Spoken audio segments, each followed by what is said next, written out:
All right, so to start off with, Brendan Baker, good friend of mine from middle school, high school.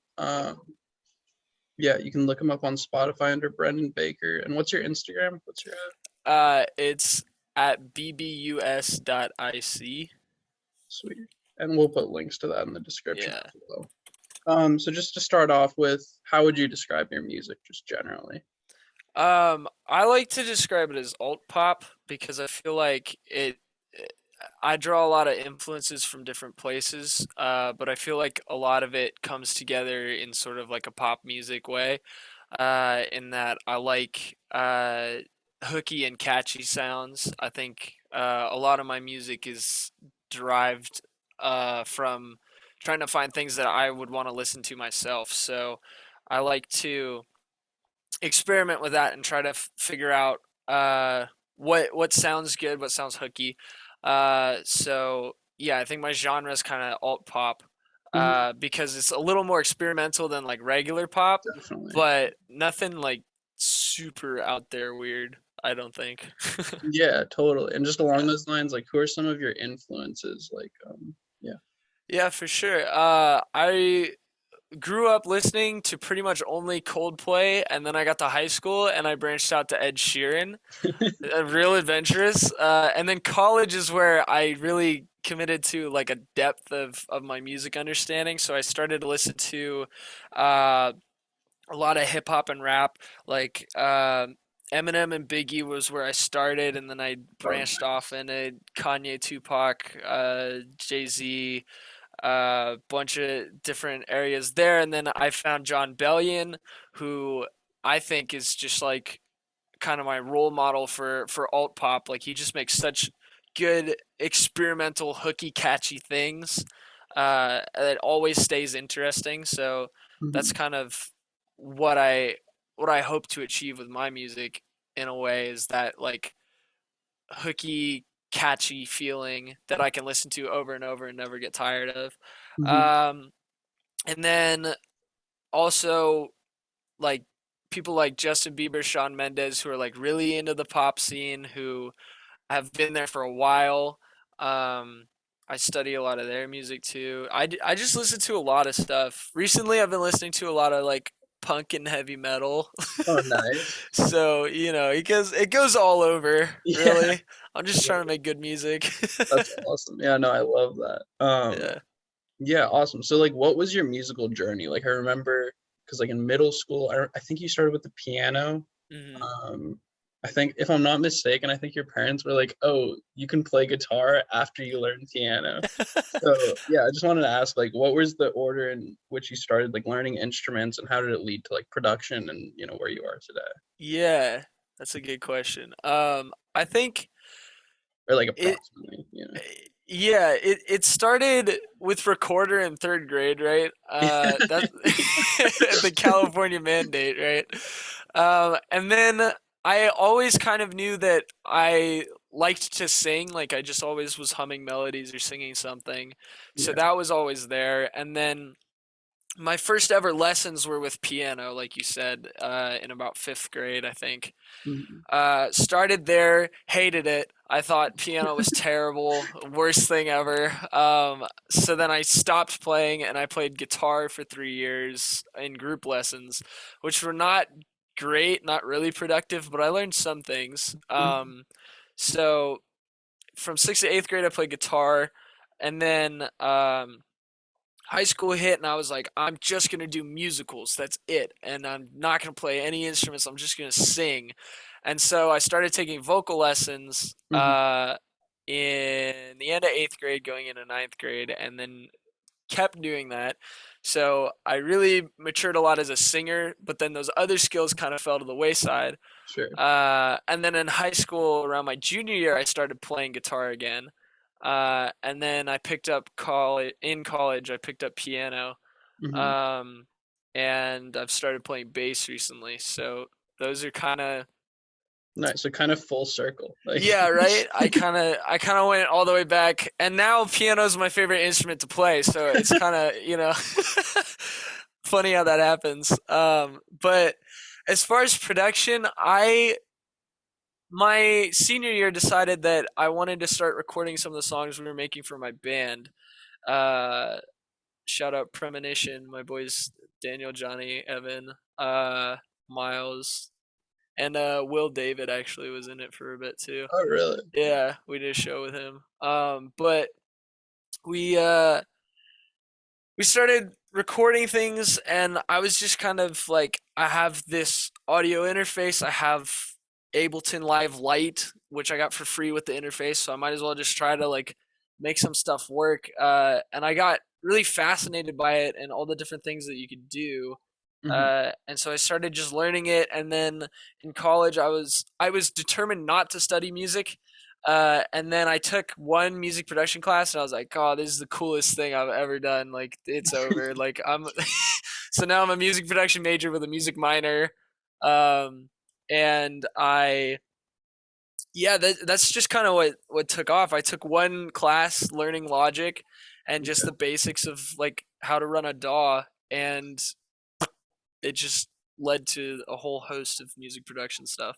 That's awesome. And Yeah. just for clarification, where are you going to school now? California Lutheran University in Thousand Oaks. Nice. Okay. Yeah.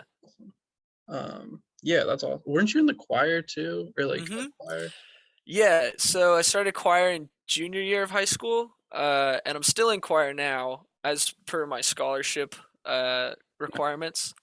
But yeah, that was, I think, the other thing that made me like love singing more, was just getting to do it just to sing, rather than having to like be in a musical and learn a dance and learn dialogue and all this other stuff. I just got to like do the art form for itself. Yeah, So I think that really grew my passion for it. So yeah, I've continued doing that, and I'm in a quartet at CLU now, the that's Kingsman awesome. Quartet. Yeah, so we do a cappella music, 4-part harmony, and we do some barbershop stuff and some cool stuff. So That's so great. yeah, Love a barbershop quartet. yeah, it's good stuff. Awesome. So yeah, so you had the new single Cityscapes. So obviously you produced it, I'm assuming, yeah. Hmm. Um, Yeah. yeah, so I just wanted to ask like what's that process? Like do you have someone mastering for you? Are you just playing all the instruments, no samples? Like Yeah, so um I have some drum samples that I use. mhm, Um but everything else is either like synth, or I played it on an instrument, or I sung it, or I did something. I With that one specifically, I uh set out to make a song without ever touching an instrument. So I clicked and dragged things into the DAW, and I was like, this sounds really cool.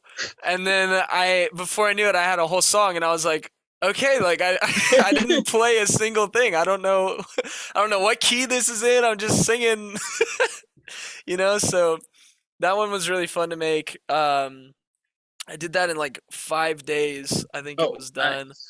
Yeah. Worked really fast on that one. Um, and yeah, I don't know. That's kind of my philosophy with each of these songs, is just to try to have fun, and I feel like the good sounds follow. Yeah. So And yeah, like you can definitely hear it in the music too that you're having fun, and it's like yeah, yeah. Yeah, even like lessons learned in quarantine. That was your first EP, right? Or your hmm, first one on Spotify for sure. yeah, yeah, yeah. I Yeah. did some stuff on SoundCloud, but it wasn't ever like good. So I didn't want to. Not that like the songs were bad, but like I just didn't know how to produce, so I didn't want to put it up Totally. and make it permanent. And even with that one, I was still learning. Like I feel like now with this new EP, Summitless, I've really come into my own with it. Um, and so I'm super excited for people to hear that and hear the difference in my sound from that earlier stuff. Yeah, and when's that one coming out? That one comes out January 28th, Perfect. so relatively soon. Cool. Yeah, so we'll have the article and all that stuff out before then, so we'll get a little Sweet. shout out there. Yeah. Um, yeah, what was making lessons learned in quarantine like? So obviously it was during COVID, I'm assuming. Yeah. Yeah. Yeah, so can you talk a little bit to that? Yeah. So I started in March, just making music is the only way I know how to cope really. Other than now, I've started like writing journals and stuff, which helps a lot too. Mm. So if anyone's looking to, deal with their stress, that's a good way. But I I just started making songs, and I felt like it was coming together for like a greater purpose than just like me making a bunch of tunes in my bedroom. So I was gonna call it Lessons Learned in Quarantine because I feel like with each one, sitting in my room alone, thinking about things, learning more about myself, I was also learning these lessons that I could carry forward out of the quarantine, which I thought was only going to be like 6 months at that time. Like people were saying, "Oh, it's going to die off during the summer, and it's we'll be fine. We'll go back to school in the fall, right?" So in March, I'm sitting there and I make the song "Crazy" was the first one I made, Mhm. um, because I felt like I was going crazy. Like I hadn't seen anyone in weeks. We were on 2 more weeks of 2 weeks of lockdown for like the sixth week by then. So I was like, so I was just trying to find any way to like get out of my head, and so I put that song into work, and I think it really helped me like just direct it a different way. And in that song, I'm talking about like um, a uh, a fictional girl who is just completely bonkers, and wants to see the worst for me and it have everything come crashing down because she wants to be with me so badly. And like it's not an entirely fictional situation. Like I've been in that situation before, but I didn't assign it to a person, if that makes sense. Like there's no like actual muse for the Yeah. song. It was just kind of like an inspiration thing, based on a situation, which is how I find a lot of that EP came to be. Was like I couldn't see anybody, so I was thinking about situations that had happened or could happen, Yeah. and then was like the song "The Man Who Never Cried" on that EP is a really different space for that EP. It's a ballad in the midst of all these like kind of like poppy techno sort of things, and on that song I was thinking about how I hadn't talked like to anybody for so long, like in person but also online. Like I just kind of like shut myself in my room and was just making music. And so sorry, I had somebody walk in, and so I was really just focused on the product, and then I was watching like my relationships with my friends kind of dwindle because I was like not giving that any attention. So that's how I was feeling, and then making that song made me make a change in my life so that I could bring those friendships back. Yeah. So yeah, I think music can be a really cathartic way to handle things like that. Um, Yeah. so yeah, that's just kind of briefly touching on that EP. Totally. And Um, like you were saying, like it doesn't have to be, yeah, I like that. Like a specific situation. It can just mhm. be a general thing that like kind of happened in a few Yeah, situations, and then you can extrapolate it. yeah, exactly. Because I feel like to be a prolific artist, you have to be able to write about anything, whether or not it actually happened to you. Yeah. Like, if you only wrote about your experiences, you'd run out eventually, right? So you got to be creative. You got to have an imagination. Yeah, So, totally. yeah, Yeah, and you do such a good job of that on that album. And like I bet thank you. like just thinking about it, like journaling also, I bet that helps with that. Have you found that at all? Yeah, so I I used to journal when I was 14 a bit, and then I stopped because I felt like it was a hindrance more than anything. But I started again recently, like 3 weeks ago, and I feel Oh like, wow. yeah, I feel like my creativity is just allowed to like foster itself. Like I don't have like as much of a doubt in my mind about like, oh, this sounds kind of dumb, this is weird. I feel like I'm more able to go into it without any judgment.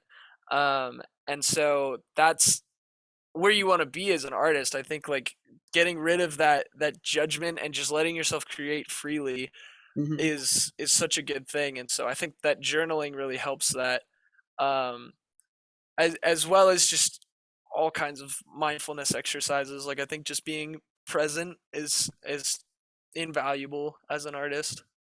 Hmm. Yeah, definitely. If for nothing else, for ideas, for sure, Yeah. for sure. Just out of curiosity, who's been doing the art on your albums and singles? Because I really like it.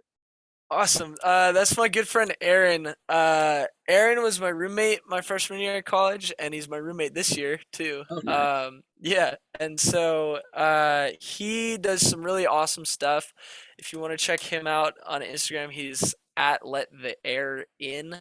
We'll A link them little, below too. yeah, right.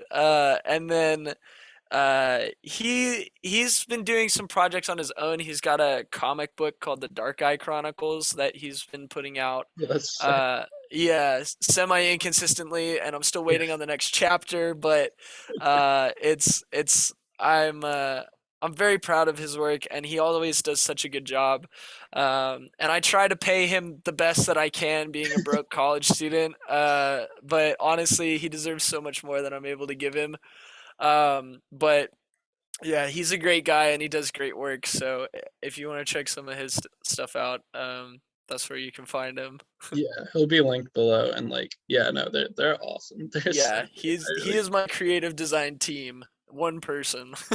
nice. And then along those lines, just getting more some more background, like what is Babel Records? Because I noticed that like for the Mhm. record company on there. So BAB are my initials, and the Tower of Babel was a tower that was built in the Bible by people of all different countries because they could all speak the same language and they were in harmony with one another, and they decided that their goal was to reach God and to build it as high as they could so they could see the heavens, right? And God didn't like that idea, so he made them all speak different languages and strike it down, or at least that's how the story goes. Hmm. But I really resonated with that idea of my record company that I create in my bedroom being something that stands for more than just me and is able to bring people together under one sort of idea to bring us closer to each other, and to work together. So that was the idea of Babel Records, and so that's my record company, and I hope that that'll go somewhere in the future. But being a startup entrepreneur at 20 years old is Yeah, you kind have of plenty of difficult, time. so I need some time on that. Yeah, But yeah, definitely. That's awesome. I love the vision though that you have that already. yeah, thank you. that's so great. Yeah, and then so like I know you're a man of faith, so I'm just curious if faith plays a role in your music. Like, Hmm. um, yeah, like in what ways? I feel like I don't really hear it so much in the lyrics. Hmm. But yeah, I don't know. Yeah, I feel like sometimes in my word choices it can be influenced. Mhm. But I think overall it's more of like the value. Like if I'm gonna write a club song, it's not just gonna be like, oh, I'm gonna take you home and we're gonna have sex and just it's a one night stand. I feel like it's more like I'm gonna see you for you, and I'm gonna like go after the person rather than the thing. And so it it's kind of like a moral framework for songwriting, which sounds so weird to say because it's like I don't think that my song has a lot of influence on morality, but it's like if someone's listening to my music and can take something away from that, like, oh hey, this is a really different way of thinking about that, and that's kind of cool, then Mhm. that's good. That's like where I want to be. I want to be in sort of that niche where I'm different from other people because I don't only want the end. I Yeah. want my means to justify the end, right? I Mhm. want everything to be good along the way.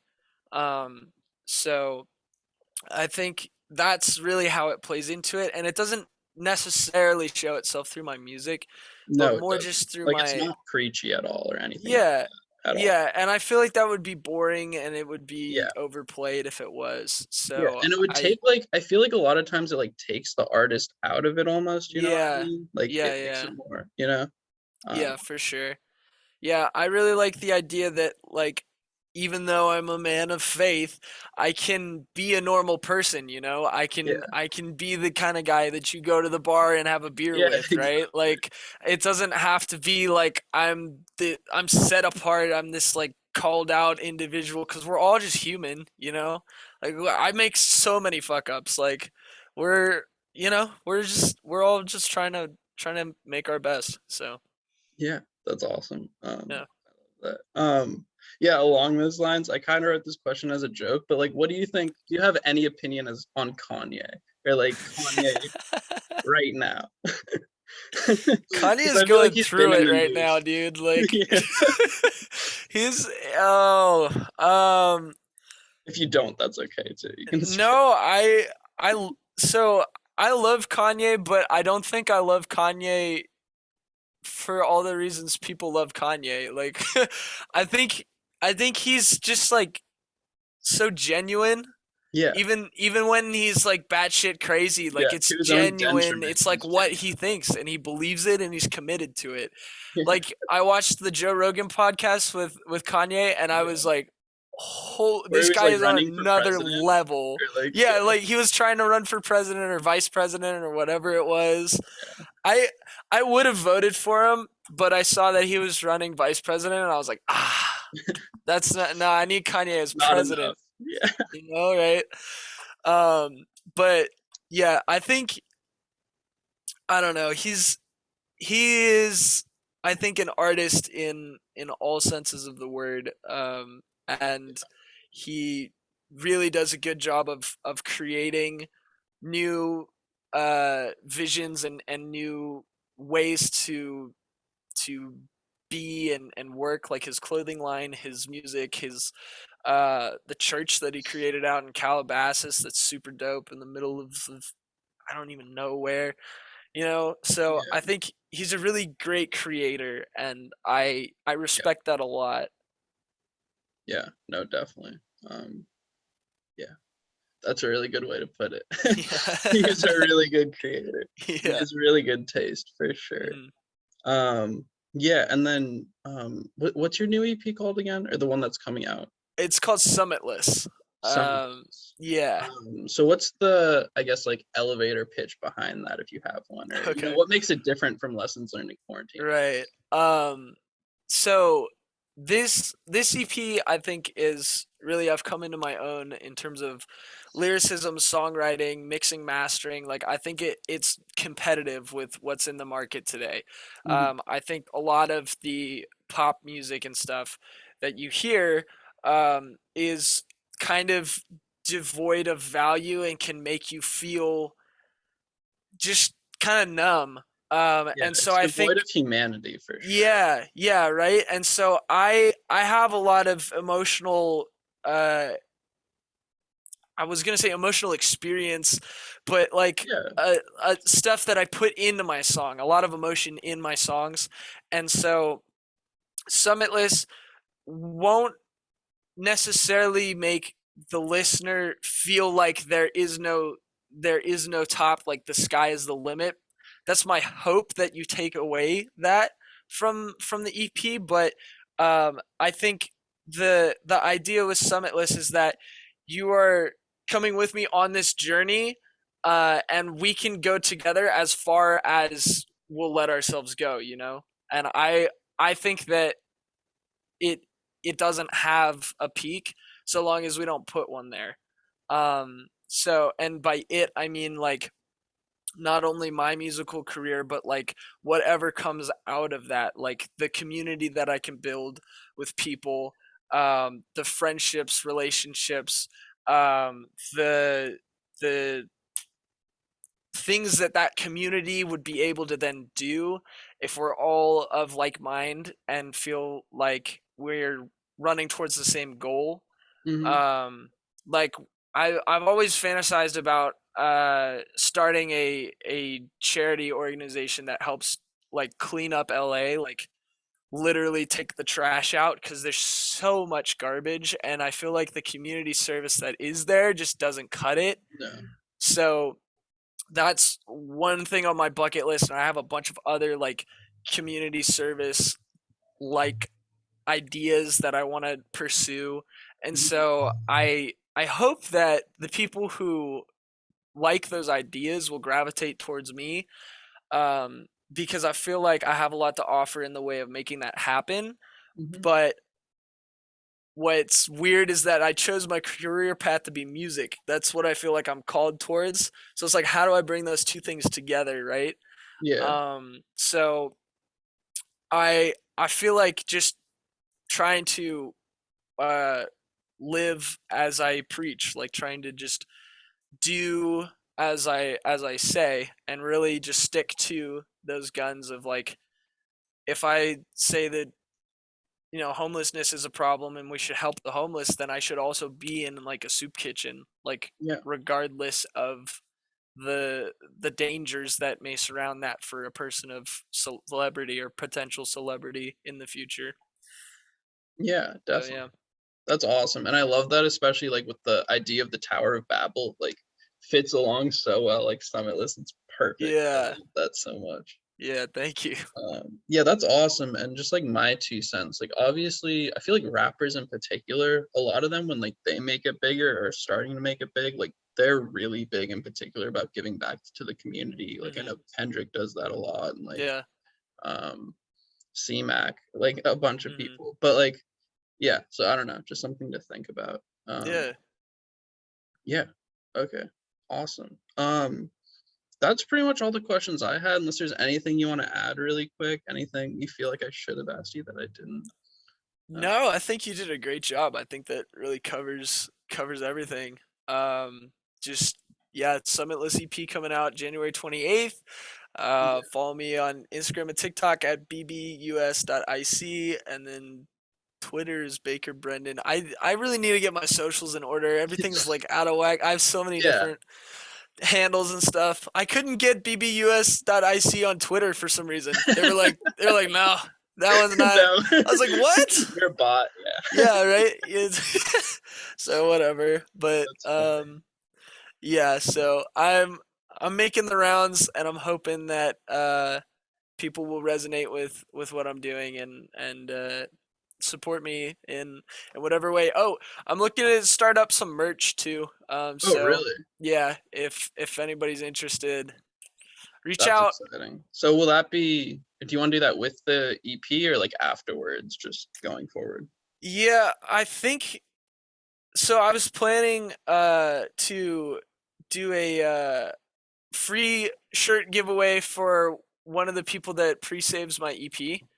Oh, nice. So if you pre-save, this is going out in good time. If you pre-save it now before it comes out on the 28th, you'll be entered in a drawing to win a T-shirt of the EP that I'm making right now. And then that'll be one of a kind. Or actually, I'm making three: one for Aaron, my artist, one for me, and then one for the person. So three of a kind. I'll Nice. never make that shirt again. So if you want to be one of the gang, then I would get in on that. And then I'm gonna make shirts, probably make to order from then on out. For the Summitless EP. So like I'll put up. I don't know how I'm gonna do it, like a Google survey or something, because I'm small and I don't think like having an online store is really justified right now. Hmm. But yeah, I'll probably do like a Google survey, like, hey, who wants a shirt? Give me your shirt size, and I'll make a shirt for you. Nice. And then, yeah, go from there. So That's awesome. All right. yeah, Thanks, Brandon. Thank you, everyone, yeah. for watching. Thank you. Peace out. Have a Peace. good one.